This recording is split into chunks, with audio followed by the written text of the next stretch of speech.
How to fix Roblox unexpected client behavior. In this video guys, we will talk about how to fix this on your Roblox. Just watch this video till the end. So first you have to go and open the settings of your phone, and after this go to apps, and here on apps you have to search for uh, you know Roblox.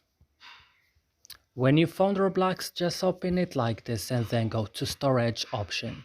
Here you have to go to the last button, clear data, then click OK and go back and click on for stop and click OK.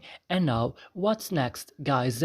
You have to go and restart your phone. After restarting your phone, you go and open Roblox. If it's not working, so you have to enable your Roblox and install it again from Play Store or App Store, and that's it. So I hope this video is helpful for you. Don't forget to like and subscribe in our channel, and see you in another video.